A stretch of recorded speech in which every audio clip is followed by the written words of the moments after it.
happening boxing? What's happening YouTube? And about that boxing. We are here today to talk about 31-0-0 IBF interim world welterweight champion Jaron Ennis signing a multi-fight deal with Hearn Matchroom DAZN. All right, so that just happened. A lot of people have various feelings on this. Opinions vary. I would say they sway about 50-50. Some people feel that this is a good move for Jaron Ennis. And some people feel that this is not such a good move for Jaron Ennis. Let me know how y'all feel in the comments. Like, subscribe, hit the notifications. I would love to hear how y'all feel about Jaron Ennis signing a multi-fight deal as a free agent with Hearn Matchroom DAZN. Now I'm about to let y'all know how the hell I feel about it. Y'all know that's what I do. All right? This is how I feel. I feel that this man hasn't fought in a year. His resume is not made up of the best fighters that boxing has had to offer during his time. So I feel like this move is good for his pocket, for him to be making some money. He may not be making multi-millions, but then again, who knows? He may get there. After all, DAZN does have that Saudi Turkey Al-Sheikh money.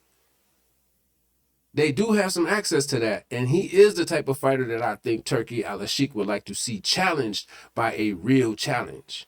Now, what I mean by there's no one to fight at 147 on Matchroom, let's just be real.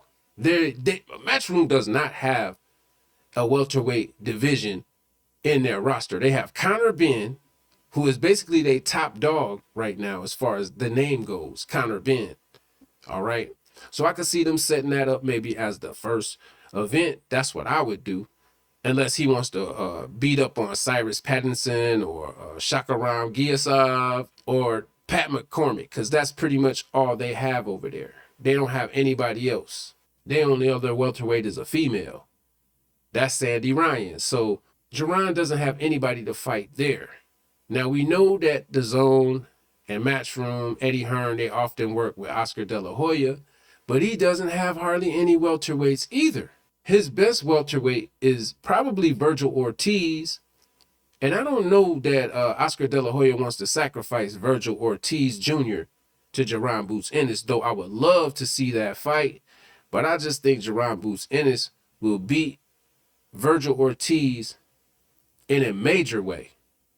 In a major way. I don't even think he would need a tune-up. This guy is always in the gym. It's said that Bozy has to kick him out of the gym because he's always in the gym, just to let him get some rest because he wants to fight. In the interview, he looked kind of tired, probably due to all the litigations, and he's probably just ready to just get in the ring. He's tired of talking.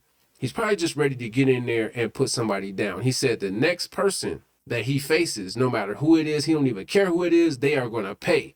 So basically what Jaron Ennis is saying is that someone's going to pay for his time off. And we know this man has the power.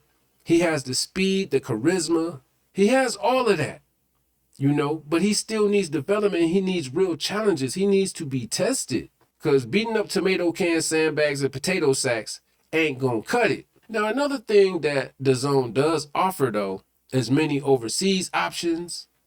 You know, they do a lot of work with, you know, Australia and just different, you know, different cultures. And man, Japan, you know, he could make a name for himself and still be very, very wealthy from boxing without having to be, quote, an American face of boxing star, even though I'm sure that's what he wants to be, because who don't want to be the man at home, if you know what I mean? Being somewhere else and being the man is cool, but man, being the man at home, there's nothing like it.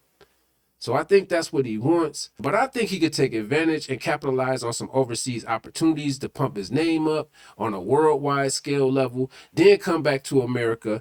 And, you know, then people going to have to face him because he's been all over the world. He's known over the world now. You know what I'm saying? So that could be an opportunity that he could capitalize on. Now, as far as Jaron Ennis signing with DAZN, on the downside is the fact that there's no one for him to fight. All of the real 147 fighters are at PBC Prime. They pretty much have the welterweight division on lockdown. Like, they have all of the fighters that people would be interested in Jaron Boots Ennis facing. They have all of them.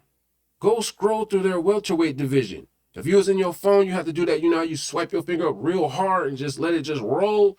Man, they got all the 147 at PBC. Just holding the game up. And I don't understand this.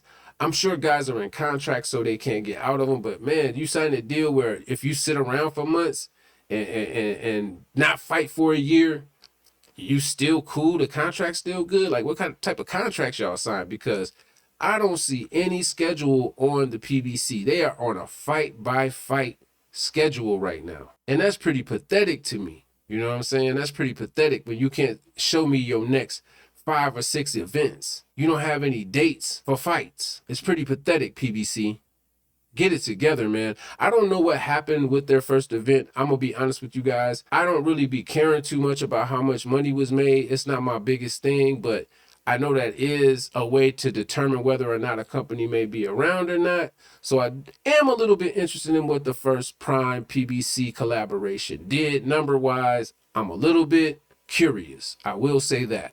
I don't wish nobody bad or wish nobody not to succeed, but I will say this. When you give bad business and do bad business and conduct business under poor etiquette, it comes back to bite you in the ass.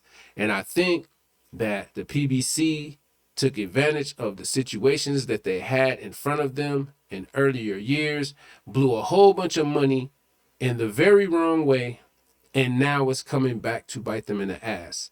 We are in a society where gasoline is high as hell. People's vices like smoking, cigarettes, and, you know, not what I do, but people have vices, and the vices are high as hell. So people don't want to pay $80 to watch a fight on pay-per-view when it's not a pay-per-view worthy fight. I'm just telling y'all that. And there's so many people that's been agreeing with me everywhere I go. Whenever I talk about boxing and I bring up pay-per-view, and they be like, man, why is all these trash-ass fights on pay-per-view? You used to get these fights regular. You used to get championship fights between Thomas Hearns and Sugar Ray Leonard. That was just on regular TV. We didn't have to pay for them fights. I just don't get it, man. Boxing was making money then. So why the hell wouldn't they have taken some of this money and given themselves a network or something? You know what I mean? Something to fall back on. That's what happens when everybody greedy and don't want to work together. That's what happens. I see that Oscar De La Hoya, he's been trying to work with other, promoters and stuff, but that's because, man, they're going to have to. None of them have really good fighters that are really superstars neither. They have some good fighters, but they're not like superstars. So the superstar game is dying. Don't nobody care about that. We just want to see the good fights, y'all. I digress. Like, subscribe, hit the notifications. Let me know how y'all feel about Jaron Boots Ennis signing with Matchroom, Eddie Hearn the Zone. Eddie Hearn has provided somebody with a way to eat and his own way into the American market, because Jaron Boots Ennis could be very big for Matchroom as an American fighter. We'll see what happens, man. That's all I got for this one, man. I am out until the next time. And about that boxing.